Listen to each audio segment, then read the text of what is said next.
You're tuned in to Horror Slop, where the stories are rotting, truth is twisted, and sleep, forget about it. Yeah, welcome to the pit. It's gross, it's creepy, and honestly, it's kind of my vibe. Hope you like nightmares, because tonight's tale, it slithers. Straight from the darkest corners of Reddit. Real stories, real fear, and just enough blood to stain your soul. So at least grab your bed sheets, so grab a flashlight, and maybe a therapist. This is Horror Slop.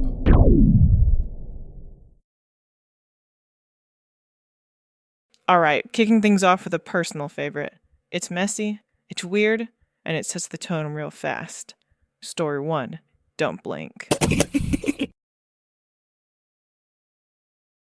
My name is Lily Madwip and I wish everybody would just stop dying, by Lillian Madwip. It's been 3 months since my brother Roger got turned into mashed potatoes by a semi. It's been 5 weeks since my therapist discovered she had developed an allergy to shellfish. It's been 2 days since Mom and I picked out this hamster that I named Whiskers because it's got so many whiskers, and now Whiskers is lying upside down in his hamster wheel with his feet curled up and his little mouth hanging open. He's got big buck teeth. Maybe I should have named him Buck. Shit. Pachar sits at my art table holding a red crayon because his hands are perfectly molded for holding something like that.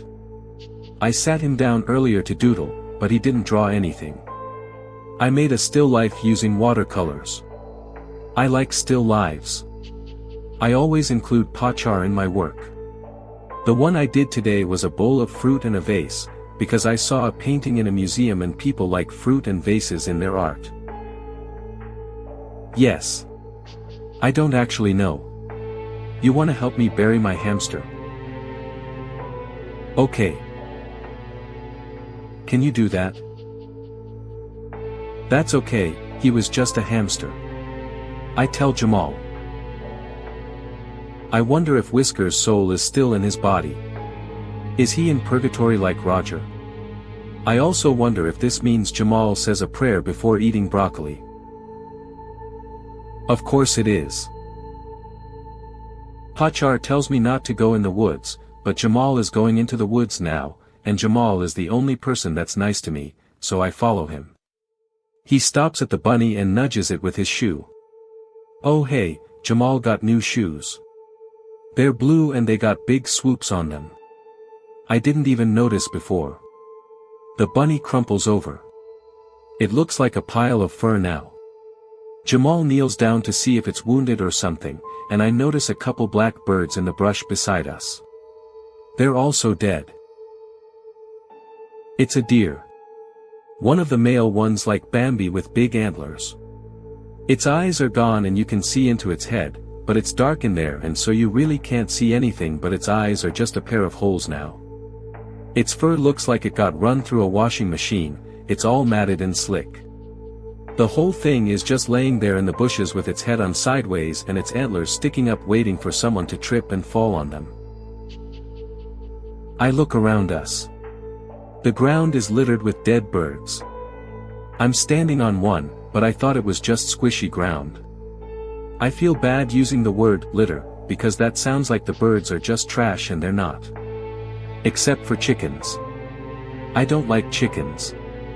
Even if I was Catholic, I wouldn't say a prayer before eating chicken. Broccoli maybe, but that still seems weird. There's other animals too.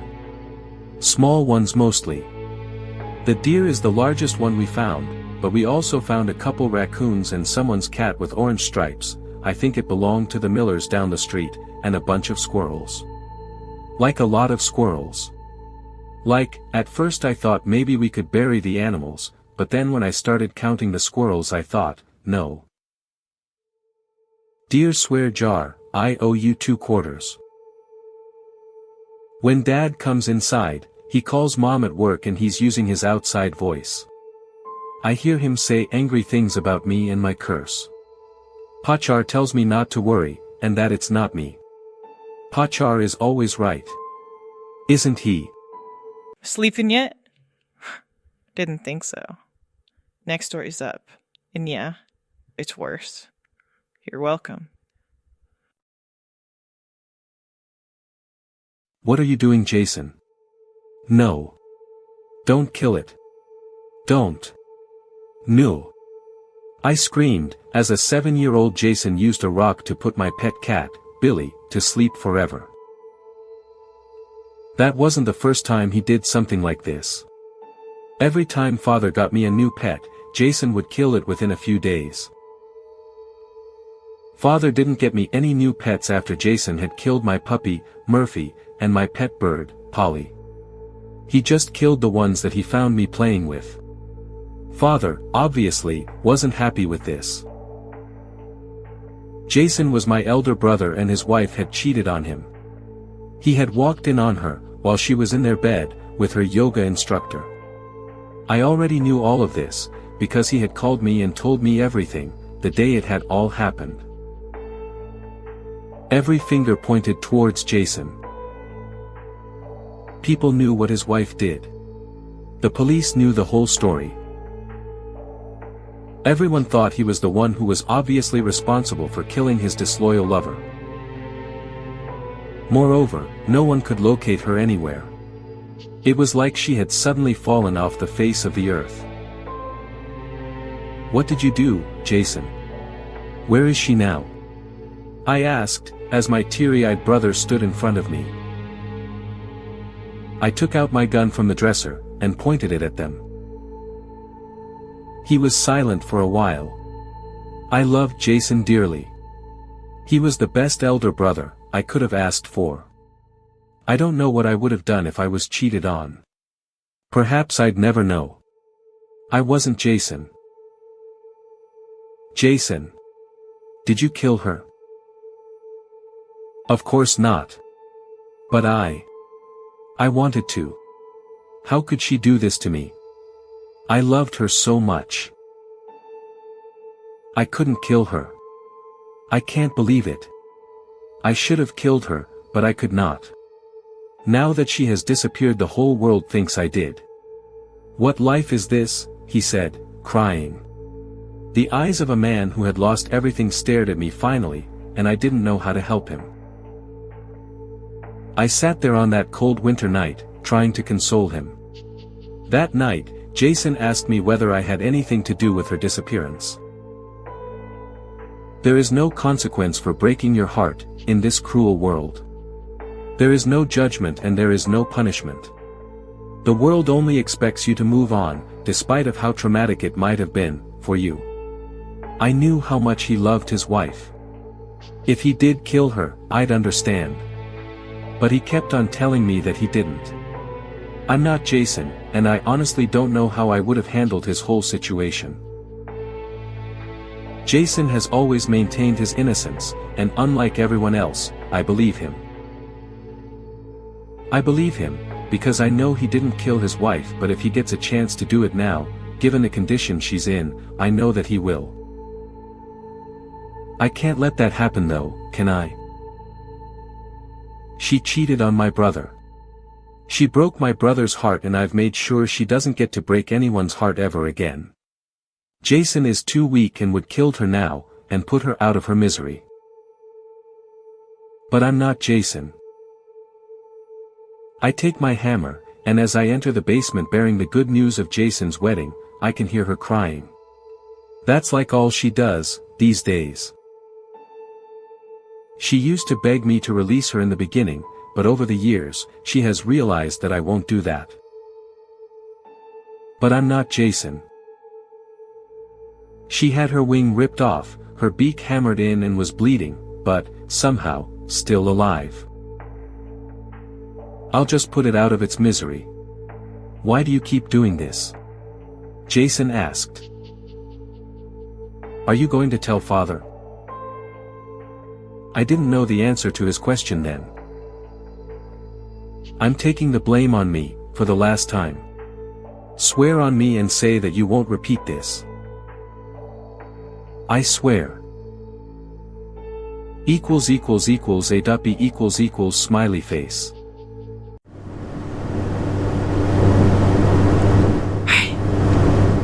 You feel that? That weird pressure in the room? Yeah. That's the algorithm. It knows you're watching, and it gets real cranky when you don't feed it. A simple ritual helps. Click the little thumbs up, tap subscribe, say its name 3 times into your phone mic. Kidding, probably. Engagement appeases the darkness. You know what to do. Good, human. Now, back to the horror. There's a girl in my driveway. And she's standing in the rain.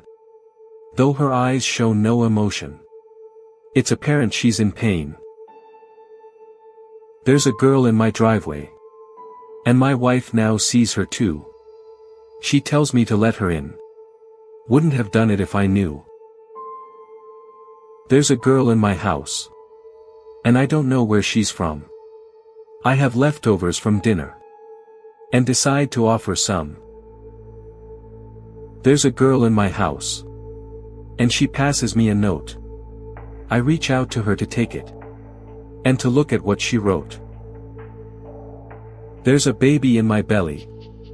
I begged mommy to believe that I did not make this baby. But dad tells her she's naive.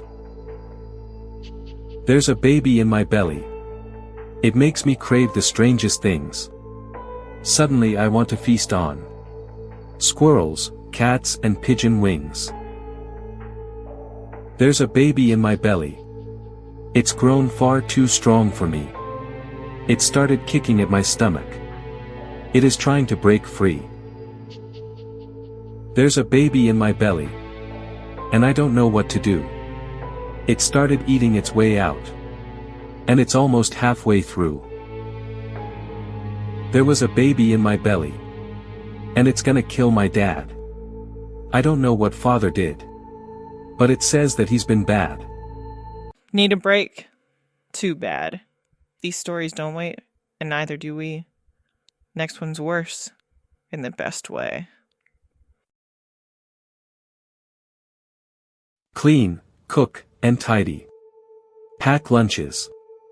Wave goodbye to boy, girl, and husband. Water the plants. Change the beds. Clean and tidy. Wave hello to children and husband. Cook, clean, and tidy. Pray. Go to bed. Sometimes my husband will gesture for me to get on my back so he can fuck me, communicating with, on your back. Get on your back. Yes. Just like that. God. Yes. God, like I'm a slow child or an animal. When he's done, he rolls over and snores. Those pink lipstick smiles never reach the eyes. Since my mind was wiped clean during conditioning, I'd say that my first memory is of being inside the plush agency car as we pulled up outside the Rogers house. Yes, I said. They'd shown me lots of pictures of it. Hi, sport. Hello, darling. What's for lunch?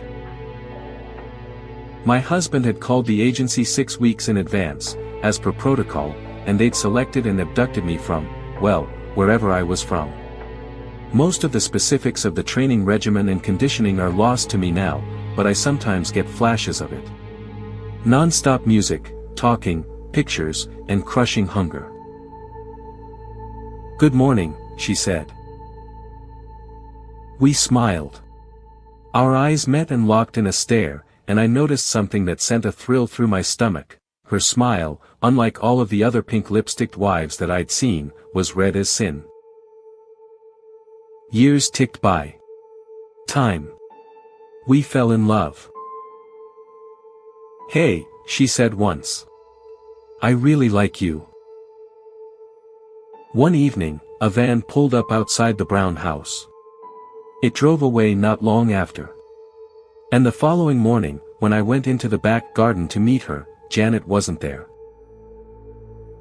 Good morning, I said to the green-eyed brunette with the button nose and the smirk who was watering the plants. She gave me a pink lipstick smirk. A fucking pink lipstick smirk. Good morning. So I picked up the watering can, and I forced myself to say, "How are you this morning?" Then John came in and got on the bed beside me. Together, side by side, we lay there and stared at the ceiling. The silence seemed to last forever. And then he finally said, "Don't do it again, Lana." "I won't," I said. "I won't, John." Our neighbors on the other side were the Millers, and they were small and fat. Fat husband, fat boy 1, fat boy 2, and fat baby. The only member of the family who wasn't fat was the wife, Susan. She was practically an Amazon. I guess Mr. Miller must have specified his liking for strong women. Susan's the only wife I've ever known to go crazy. About a year ago, John and I were woken late at night by shouting. We looked at each other, united by our confusion, before rushing downstairs and then outside to see what was going on. "You should have ordered the stupid thing in advance." Susan was screaming, as she paced up and down in front of Mr. Miller's skewered corpse, running her hands through her hair and gesticulating wildly. "It wouldn't come in time, you stupid pig. I had to do this. I had no choice. This is your fault. Embarrassing the family in front of everyone. It's not my fault. It's not my fault." About a minute of this passed, John and I watching in stunned silence, before a white van pulled up outside the house and 4 men in black came rushing out. Susan was tackled, cuffed, and then hoisted to her feet and dragged into the back of the van. She kicked and shrieked all the way, "No. No, no, the roasts today, I'm the hostess, I'm a good hostess, put me down." We could hear her even as she was driven off down the street. The body was taken away. The fat boys and fat baby were taken away. A new family moved in about 3 weeks later. John muttered something about screenings for mental illness in wives, and the methods of conditioning needing to be changed. And even if I can't remember who I am, somebody out there might. You've got my description, my date of birth, and you know about when I went missing. If that connects up with anyone, or if you knew someone that could be me, then tell my family I love them and that I'm sorry. I bet I thought of them a whole lot during the agency's conditioning. Or if I didn't have family, then tell my friends the same thing. I must have had something. I must have had someone. The van's just pulled up outside. They're here, I have to go. Whew, telling gave me chills. But hey, we're just getting started. The next one's sharper. You'll see. All My Exes Die After We Break Up, by Jane Gum 724. My first girlfriend, Crystal, died at 16, right after I broke up with her. For a long time I thought it was just a coincidence.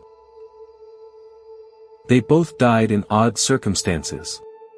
Crystal crashed her car flat sober on a straight road by herself. Nicole drowned in the bathtub after falling asleep. I wondered the same. I fell in love with a girl named Katie. The drinks flowed. Too many. I lost control. I got in deep with a girl there I thought was too hot to not keep talking to and keep drinking with. We ended up back at my hotel room. I was too drunk to stop. We had sex and she stayed the night with me. I woke up with an instant sinking feeling of regret. I also woke up alone, but the girl whose name I couldn't even remember was in the bathroom. She was crying. Then I heard glass breaking and I rushed into the bathroom. Hearing that name reached into the darkest recesses of my brain. I had to get out of it. I had my friend break up with her a few days into the spoof relationship. It wasn't until I heard the woman in the bathroom screaming out her name that all those scrawled words of hate and love and darkness on that burnt paper Holly left on my desk came back into my head. That dark little girl must have cursed me and any lover that left me. Holly Eve. The word spat out of my one-night stand in the bathroom and snatched me out of my memory dive. // The girl from the wedding ended up living, and she explained to everyone that she did what she did to herself and wanted to cover up for me being there to protect her own relationship, so I got lucky and no one ever found out. I know what you're thinking now though, but don't. The girl later died after her wounds were infected from the gashes. I had an easy solution to it all. I was going to marry Katie and stay with her forever. There was no way I could make that happen. I knew I was racing a clock. I was waiting to hear that she had died every second as I drove around going to every place that she could be. I found her at her sister's house, and after hours of pleading and explaining that her safety was in serious question, she finally came out and talked to me in the yard. She showed up in the middle of the night one night with a knock on my door. I let her in, so happy to see her alive and breathing. She believed in the curse. She could feel it inside her. She had suicidal thoughts she had never even imagined before.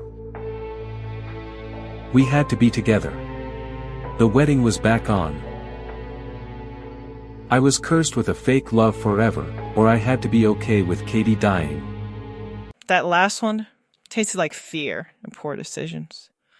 Let's see what the next bite stirs. Hope you're hungry. I'm 8 or 9 and staring into the face of another little boy. It's Nolan, my best friend. Our mouths are puckered into O's, and we are both blowing. Who is Nolan? Do I know a Nolan? He is pushing a shrill, reedy sound from high in his throat. My breath is nothing but a rush of soundless air. Don't worry, Sam, you'll get it, he tells me. My name's Jacob. Who is Sam? Did I couldn't remember. Poppy peeled herself up, her eyebrows rigid lines. Of course you did. You just whistled, so you must have learned sometime. Why are you worried about this? I meant it lightheartedly, but she didn't take it that way. Her voice swelled with uncharacteristic anger. You're being ridiculous. Stop talking about this, she demanded. She started working late. She would take calls after hours in the guest bedroom with the door closed. She went in on weekends. One day she arrived home 2 hours later than expected, with our daughter Hannah in the back seat. Claimed community theater rehearsal ran late. I was reluctant to involve Hannah, but I asked her a few careful questions and she confirmed the story. Using almost the exact same verbiage, as if she were parroting it. The memory of the little boy who couldn't whistle twisted inside me and told me it wasn't a good idea to address her behavior directly. After nearly 15 years of marriage, 12 of them ensconced in the mania of raising a child, I had seen a sharp edge to Poppy that she had never revealed to me. Normally, Poppy guarded it closely, but the opportunity arose sooner than I'd expected. We were watching television when something crashed in Hannah's bedroom. Perhaps she'd knocked her laptop off the bed again, perhaps it was something worse. Poppy leapt up and started bounding up the stairs, calling Hannah's name. I was about to follow when I noticed she had left the phone on the table. I'm not proud. But I needed to know. I picked it up and punched in the passcode I had surreptitiously watched her enter. Poppy's footsteps began to descend, snapping the vision in half. Hannah was fine. I placed the phone carefully back on the coffee table, feeling it was crucial that I leave it exactly where I found it. Google Maps told me that it was about a 3-hour drive. As I closed the browser and wiped the search history, my eyes fell on the picture frame on my desk. Poppy and I on our wedding day. I had my arm around her, and my expression was bursting with love and trust. I wished I could remember that day. I'd been so happy I blacked out even though I was completely sober, the joy overwhelming my grasp of the details. That happens to everyone, doesn't it? As I pulled out of the driveway, I could see her watching me from the living room window. She was on the phone. I'm in the driver's seat going 75. It's too fast, the limit is 60. But my fiancée seems to enjoy it, it makes her feel alive, so I ease just another notch of pressure on the gas, watching her thrill in the whipping wind. My fiancée is not Poppy. It's Lauren. The light of my life, the girl I've been in love with since I bought a movie ticket from her when she was working the counter at the AMC, and she said, "I heard that's supposed to be so good," and I said, "Why don't I just buy 2 and you can come see it with me?" And she unclipped her name tag and left her post, and she clutched at my shirt in the darkness when the shadows flickered at the corner of the screen. I arrived at the facility as the sun sank below the horizon. It looked more like a prison than an innocuous corporation. The building was a solemn cube, nestled amongst farmland, the only large edifice for miles. A chain-link fence surrounded its perimeter. Was the barbed wire meant to keep people out, or in? I lowered the window and heard the crunch of gravel under my tires as I approached the booth. The guard inside was dressed in a nondescript black uniform and he was heavily armed. I didn't recognize the man who entered, but he recognized me. "Jacob Sanderson," he said by way of greeting. "I've been expecting you. You have many questions. It will take some time to answer. Sit down. Mr. Sanderson, feel the skin behind your ear. Mr. Sanderson, you are wearing a different skin. You have been implanted with a device that alters your memories.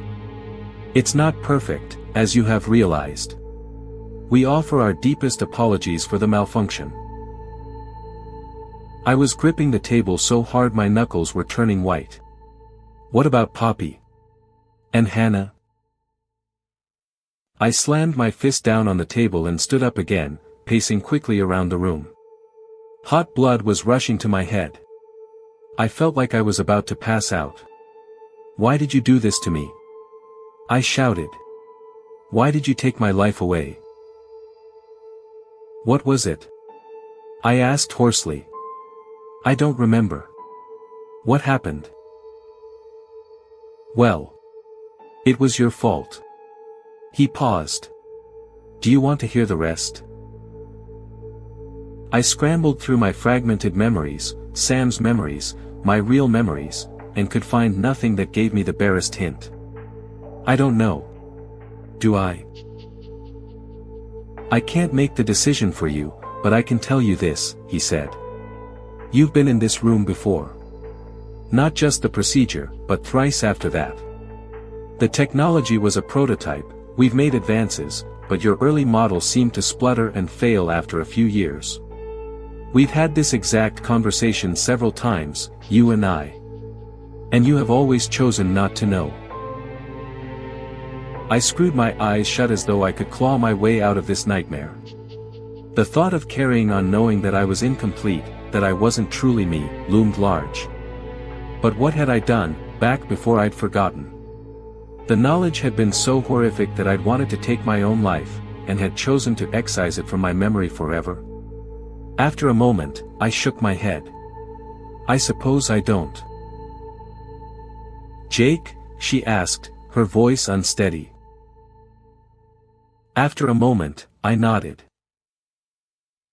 "Goodbye, Sam. I don't think I can face you. I suppose in a way, as you wished it to be, I am ending your life." You're still tuned to Horror Slop. Frequency unknown. Stories endless. Let's spin the next nightmare. Messages for the Widower, by Hug Crankin. My wife died 6 days ago, leaving me to raise our only son, Joshua. A tumor took her. An evil, ravenously hungry growth of tissue that we didn't discover until it was too late. As I held her hand, I thought of how unfair it was. How unfair it was that she not only had to experience the degradation of her brain, but her body too. I know it's not fair. I feel the same way as you. But there's nothing we can do about it. Geez, it's a bit hard to talk. But, yes, it isn't fair. But, also, you can't change it. Yes, I'll be gone, but, you will still be here, you'll be here for Joshua, and I'll be watching over you too. And, I've got one last thing for you, but that's going to have to wait. As we embraced, I could feel her bony frame shifting. Not too much longer now. I can feel myself fading. She locked eyes with me and said that last words I'd ever hear from her alive. I've no choice. You will take care of Joshua. Oh, okay. Please, it's my last wish. I love you, Harry, you and Joshua. I love you, and everything is going to be okay. And then I felt like a monster. Joshua hadn't been here for this, but maybe it was better that way. I couldn't make him watch his own mother die. I did end up calling the school, eventually. He looked up at me, worried. By the time I had pulled into a store parking lot, Joshua was audibly sobbing. I got out of the car and went over to the passenger side door. Why? He asked through sniffles. Why did she have to be taken away? It's not fair. You're right, it isn't fair. It isn't fair at all. But we still have each other, and Mom is going to be watching over us. In one way or another. We gorged ourselves on pizza, soda, candy and fried our brains with video games and movies that night. I didn't feel too hot myself, but I could tell it was taking Joshua's mind off his mother, and that made me feel better than any food or entertainment could. I had brought my wife's phone home from the hospital. Since it wasn't a crime scene or anything like that, I could keep it. I'd deal with the rest of her stuff later. It was charging on her bedside table when I received a message. One message. This one also came with an actual text attachment. So, did you go to work today? If you did, cool. If not, then that's fine too. I wouldn't expect you to be ready to do so considering what just happened. I'm not up to much myself, Sorry, sensitive subject. Anyways, is Joshua doing good? Of course he is, you're a good dad after all. And that was it, the message ended. The day simply went on, but I couldn't stop thinking about the message. I knew my wife wasn't alive, but it felt so good to hear her voice, to hear her healthy and able to talk. It didn't end up happening, not until a day later. That was Mom. Oh man, I was really missing her. But, isn't she? Yeah, still. But I think there's some way these messages are coming through. Anyways, I'm not complaining, I'm overjoyed to hear her voice again. Well man, I'd say the fact that you're out doing this at all means you're doing pretty good. I'm proud of you, brother. Oh. What's up? Trying not to let you see me cry, man. That shit's embarrassing. Nothing of note happened for the rest of the night. 3 days after Paige's death, I received a third message. This one's gonna be a little shorter, but, oh well. Well, one thing was true, I did enjoy hearing her voice, and it was making it that much easier to cope with her absence. As we sat at the table eating, Josh asked me a question.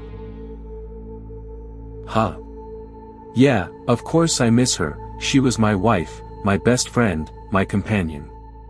I know you don't have anyone like that yet, but the loss of something like that, it isn't something you get over easily. Oh. Guess you do have someone like that. Wait, why didn't you tell me sooner? Joshua, how are you doing? I can't exactly see what's happening, but I'm sure you're going as good as you can. Right? Now I know you've never really talked about this stuff, but are there any girls at school you like? You can say whatever you want, but I'm not going to be able to experience this with you. Still, I hope that whoever you find makes you happy. Happy like your father made me. It's just a shame I won't be around to sing your praises, but, when the day is clear and the skies are blue, look up, and I'll be looking right back. I love you, Joshua, and I'll always be looking over you. Make your father proud. Even though the message wasn't directed at me, I was still feeling emotional from it. I looked over at Joshua and I could see his eyes brimming with tears. He wrapped his arms around me, and I could feel his sobs slowly regress. I love you too, Josh. I called Tony later that night. I always told him about these things, and this time around was no different. Hey, Tony. Things are getting better. I'll spare you the details, but she just told Josh how proud she was of him. He loved it. Kid stronger than I am, Tony. How so? I'm here too if you need anything. I'm your brother and I'll always be there to help you. Thanks, Tony. That means the world to me. I do. I love you too, brother. I went to sleep that night feeling just a bit better. Maybe things were improving. Maybe all I needed was time. Maybe all I needed was the comfort of knowing that, even in death, my wife was still there, talking to me and telling me everything was going to be alright. 5 days after Paige's death, I got the last message I'd ever received from her. It came with 2 texts this time. I'll show the first one now. And so, the voice message began. Do you remember when we first met? That day at the cafe? You spilled your coffee all over my jeans. I remember it vividly. You were all panicked and trying to help me. You even offered to buy me a new pair of pants afterwards. You, of course, thought you were way too weird for me. Hell, I even had to forcibly put my number in your phone afterwards, but I believe it was obvious at that point. I'll say, you sure became a lot more confident after I gave you my number. It was like a switch flipped, baby. One date turned into multiple outings turned into actual dating. Do you remember our first kiss? Because I do. It was magical. You had taken me out to my favorite restaurant in town. At that point, I knew I had fallen hard for you, but the gestures you made and the efforts you went through to impress me? I didn't just fall for you, I fell completely in love with you. Just before we walked out of the restaurant to continue the rest of our night, you turned to me. Do you remember what you said? Because I do. I'll remind you one last time. You said, I'm not sure how to do this, so I think I'll just do it. Do you mind if I kiss you? I didn't mind then, I don't mind now. And should we meet in our next lives, I'll never mind it. But, much like our first kiss, it was an intimate, emotional experience. I'd never done something like that before, let alone do it with another person. I'm not sure if you remember what I said afterwards, but I'll tell you once again. Thanks, for being my first. And from that moment on, we were stuck together like 2 strips of tape. I'll never forget when you asked me to marry you, either. It wasn't this grand, cheesy moment, but a reserved, emotional one. And then I announced the news to you, we were having a baby boy. I could have given you happiness through $1 million that day, and the joy you received from the thought of being a father still would have outweighed it. And you were. And you still are. Stay strong for Joshua, you're the only parent he has left. It isn't just you, though. Joshua needs to stay strong for a grieving father, so keep his head up and raise him good for me. And that was it, the last message I ever received from my wife. I wasn't sure if the logistics, seeing as how there was nobody to send them. I took the advice and cleaned myself up. I had to start being a better father to Joshua, after all, I was the only one he had. The day of the funeral came.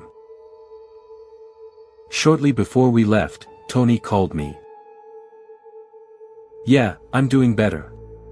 Thanks for helping me and Josh get back on our feet. I owe you the world." "Thanks, man. I don't know what I did to deserve being your brother.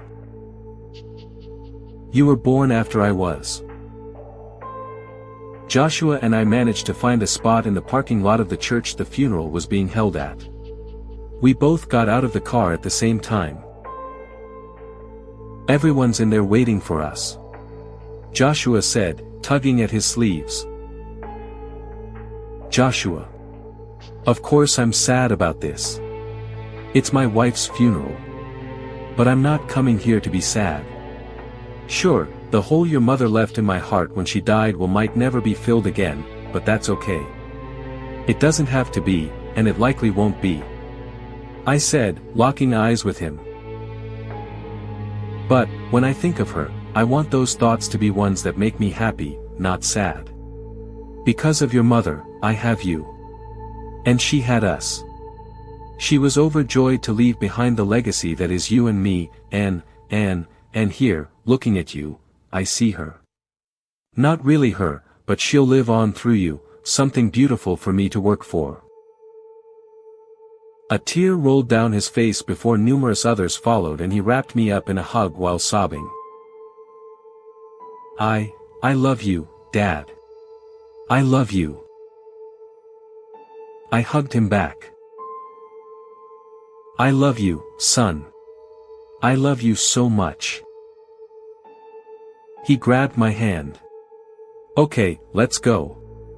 But, I might cry during it. Maybe.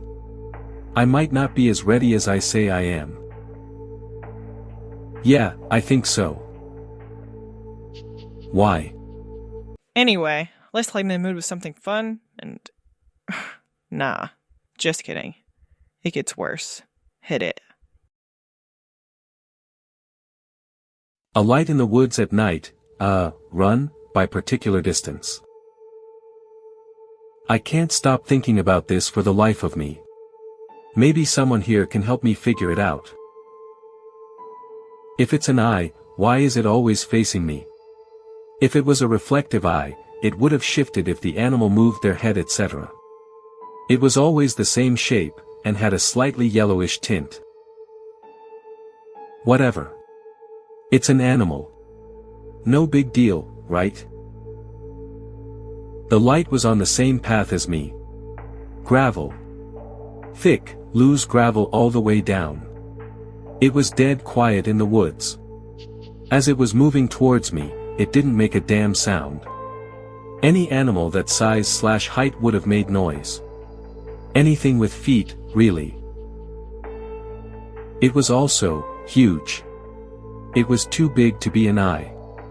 And if it was an animal, why the heck would it disappear, only to come running back towards me?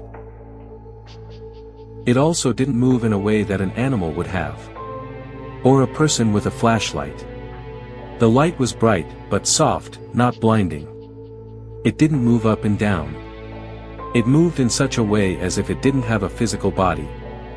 It didn't seem to be affected by gravity, if that makes sense. Part of me is wondering if this was neither animal nor person, maybe it was clever enough to turn off/hide itself as I was turning my light off. In an attempt to hide, or alike. Once it came towards me with a speed that drained every thought from my brain, I ran uphill and never looked back. Once I reached the top of the hill, I took a few turns, in attempt to confuse and ultimately lose whatever was following me. I flung myself into a thorn shrub, ouch, and waited it out. I stayed there until sunrise some 4 hours later and took a different path home. Nothing ever happened. Maybe I was fast enough to escape it, maybe I was never in any danger. Maybe I had just met the only one-eyed owl in the forest. I sure hope so. /.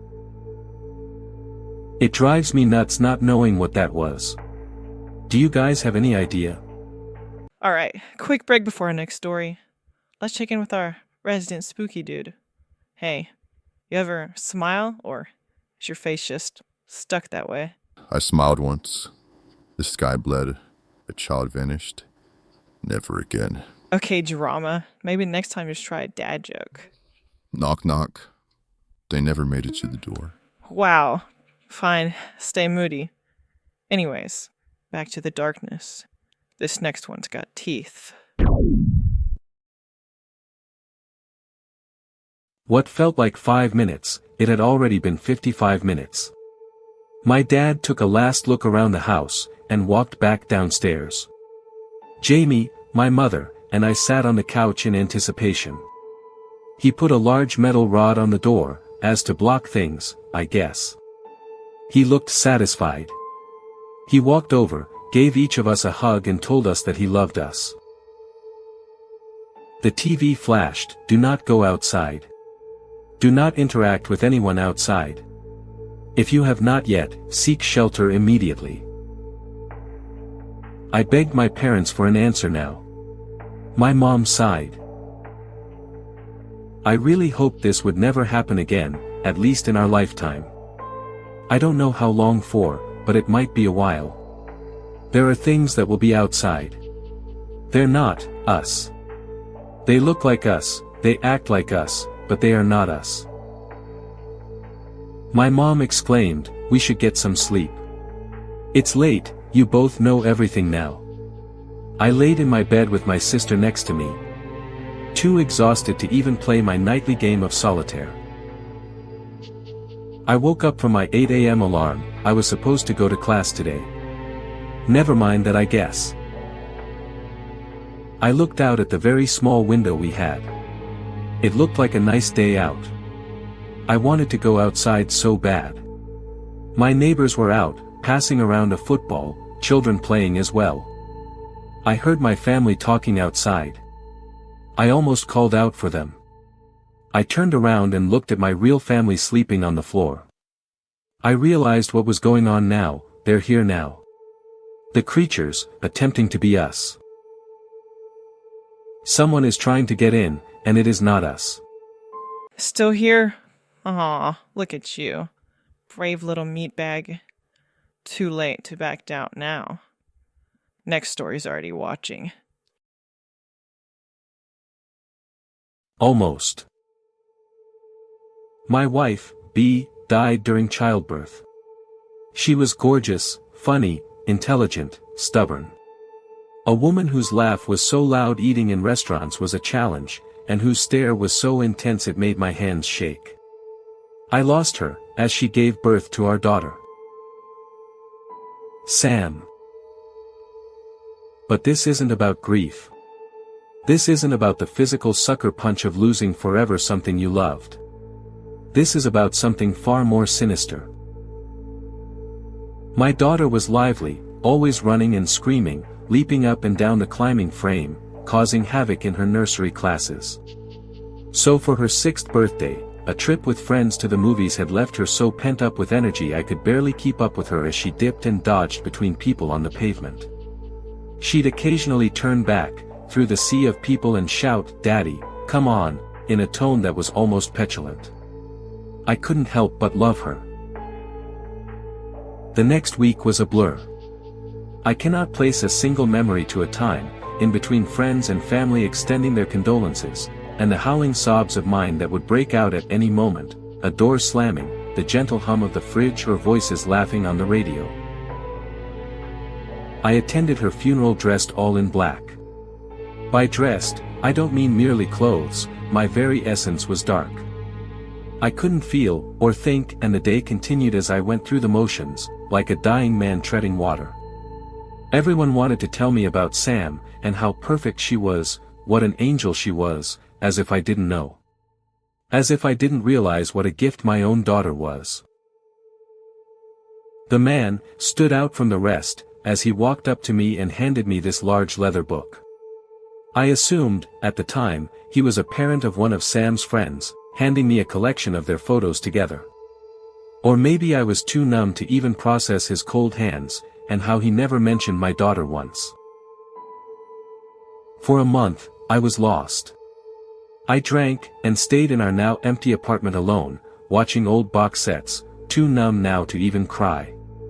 It was only when my sister arrived, when she held my hand and talked to me, that I began to come out of my shell.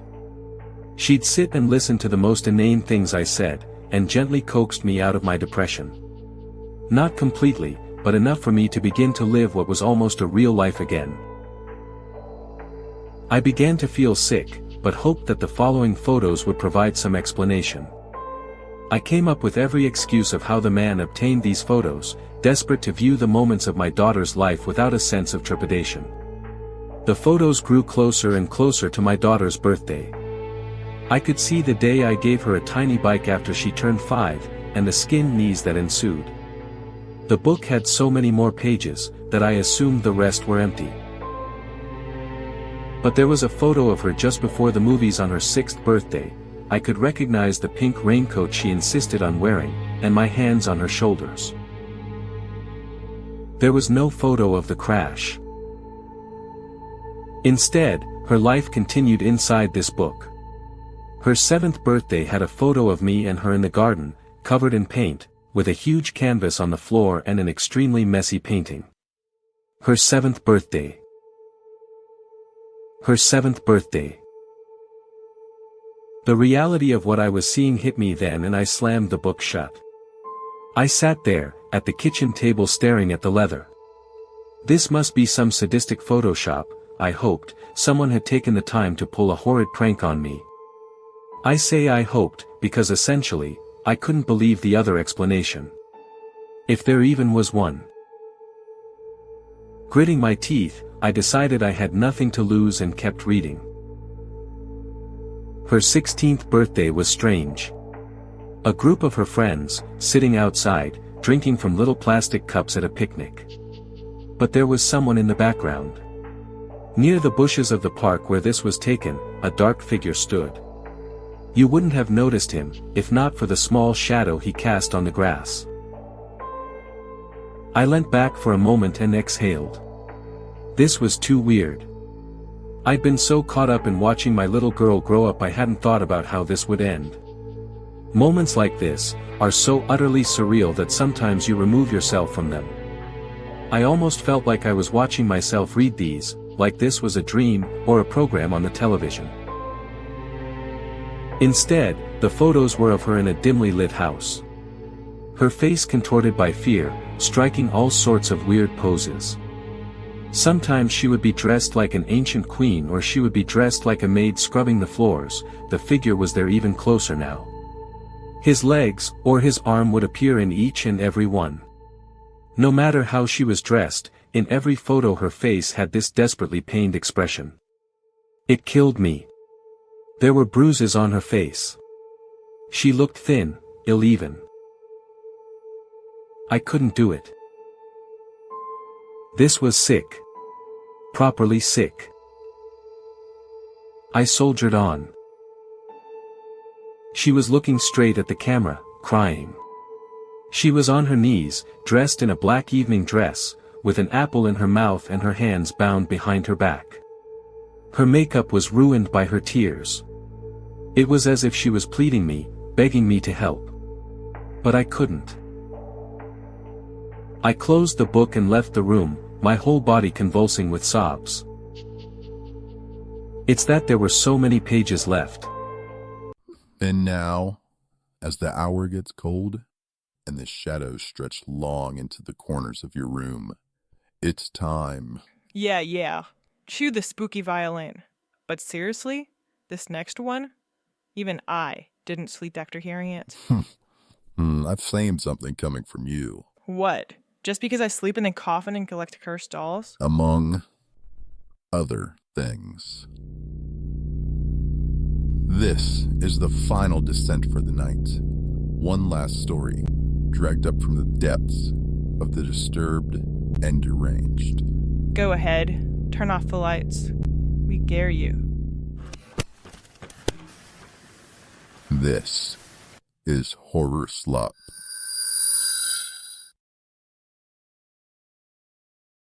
I can see them.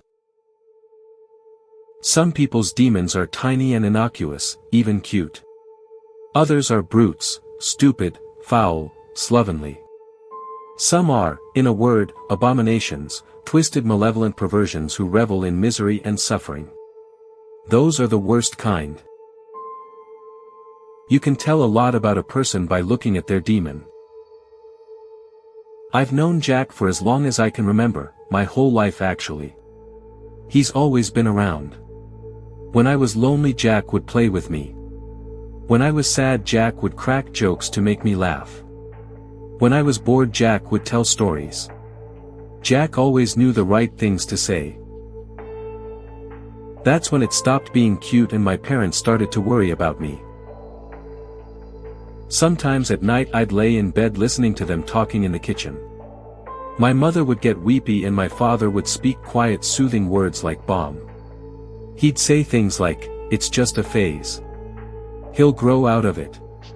All kids go through this, it just lasts longer for some. You have a gift. A special gift." "They don't," Jack would say, smiling. "That's just the way people are. You're very young, Kevin. You have so much to learn about the world. But I'll always be here for you, Kevin, you can count on me. I'll always be here for you." Around this time I started getting into trouble at school. The other kids would make fun of me when I talked about Jack. They called me Crazy Kevin and Baby Boy Kevy Weevy, and they would laugh and punch the air and tell me they were beating Jack up. They would taunt me and push me down, and when I tried to defend myself I would get in trouble. Kids can be so cruel to one another, and the teachers weren't much better. They'd tell me, "Well, stop talking about your imaginary friend and the other kids will leave you alone." I wasn't a dumb kid. I knew they were making fun of me because I was different. They didn't have imaginary friends and I did, and even though I knew Jack was real, no one else thought he was. Imaginary friends weren't supposed to be real. The unknown scared them. I scared them. Finally, when I couldn't stand the torment anymore, I started talking to him again, in whispers and only late at night while the rest of the house slept. I was still doubtful, but Jack wasn't upset. He told me I was so special that he was going to get me another gift, just to prove it. Then he disappeared. A week passed and still no Jack. Was this how regular people lived out their lives? So lonely all the time, how did they stand it? But, where is it? Shoo, quiet child. It will all make sense in the morning. Go to sleep now, Kevin. Go to sleep, child. He sang me a lullaby in some ancient tongue as I drifted off. You must make a promise to me, Kevin. Whatever you see out there, you must promise never to tell anyone about it. You must never speak of it aloud. Otherwise your gift will disappear. Otherwise I will disappear. I promised. I yelped in surprise and 8 eyes turned towards me, 4 human and 4 demonic. I made some excuse to my parents which calmed them down, but the demons stared at me wide-eyed. At first I thought they were angry, but then I recognized that they were actually afraid. Afraid of me. Afraid that I could see them. The bat snake hissed something I couldn't understand, but Jack barked back in a gruff guttural language which echoed in our tiny kitchen. My parents' demons cowered before him submissively. Still, it could be overwhelming. There were so many, and they all knew that I knew. They would say things to me, horrible things. They would brag about all the twisted and perverted acts they had convinced their people to commit. They would tell me about their people's evil thoughts and dark secrets. The demons delighted in recounting these tales in graphic detail. Sometimes Jack would stop them, but sometimes he wouldn't, or even worse he couldn't. Some of them were scarier than Jack, stronger than Jack, and there was nothing he could do. Sometimes I would catch an evil glint in Jack's eyes, and I could tell that he was enjoying hearing about all the wicked and foul deeds other demons had convinced their people to do. He almost seemed jealous. I started falling behind in school. It was impossible to concentrate in class with all those demons glaring at me, whispering to me, laughing at me. I told Jack about this, but he shrugged it off. He reminded me that this was a gift, that I was special. He promised me that one day I would be glad I had it. I trusted him. Jack was always there for me. Jack always took care of me. Sometimes I felt afraid. I could always tell who the really bad people were by the size and nastiness of their demon. I could see all the liars, the adulterers, the rapists, the murderers, and the child molesters. They walked the streets, mingling in secret with the good people and the normal people, like wolves among sheep, and nobody knew but me. You'd be surprised just how many of them there are, and there was nothing I could do about it. At least, not yet. He also had one of the nastiest demons I'd ever seen. It was a massive hippopotamus-looking beast with twisted horns and breath like the grave. It lay across his shoulders, making Elijah slouch when he walked. The popular kids ignored most of us, but they despised Elijah. In his mind that was our fault, and he made sure that we paid for it. He loved to trip kids in the hallway, knock their books out of their hands, snap girls' bras, fire spitballs in class and generally make our lives a living hell.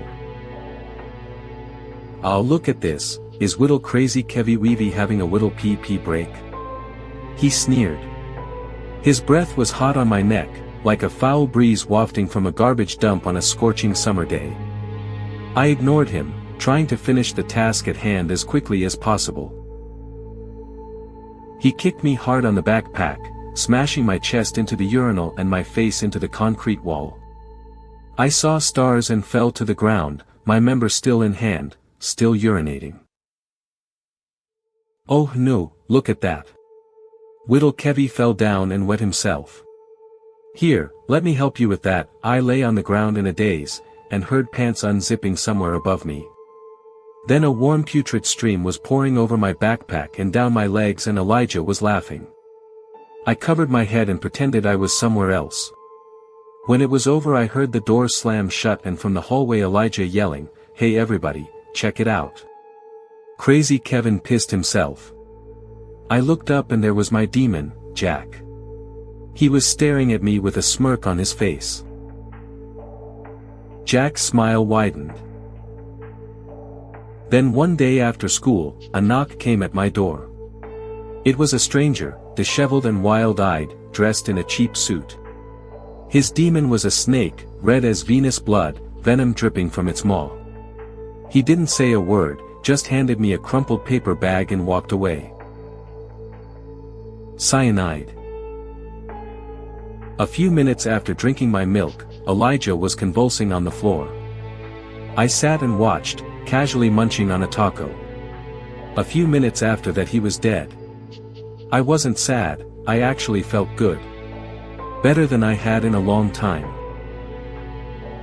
The cause of death was determined to be cerebral hypoxia, likely brought on by a stroke. Very few mourned his passing. I started missing more and more school, and a few months later I dropped out completely.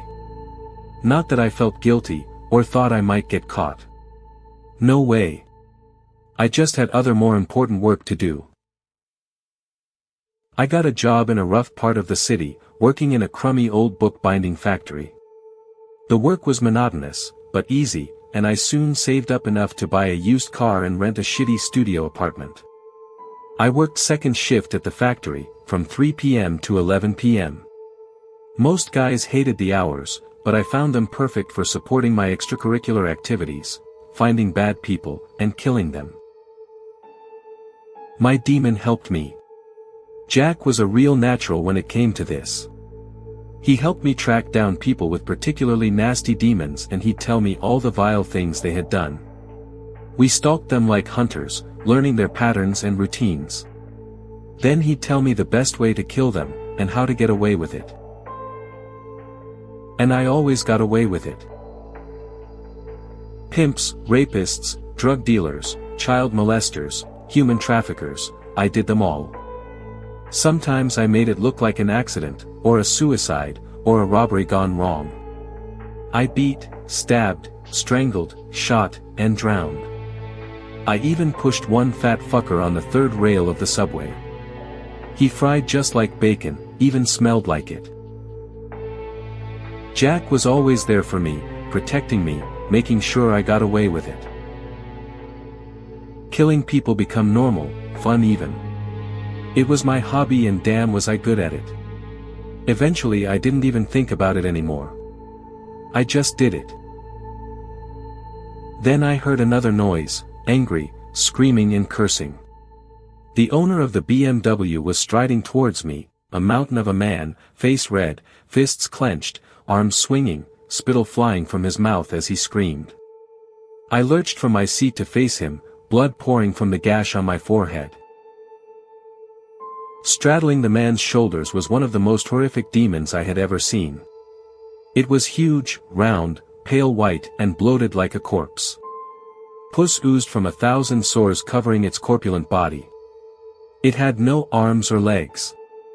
Instead its entire mass was one giant face consisting of 2 tiny beady black eyes, and one enormous gaping mouth filled with row upon row of razor-sharp teeth.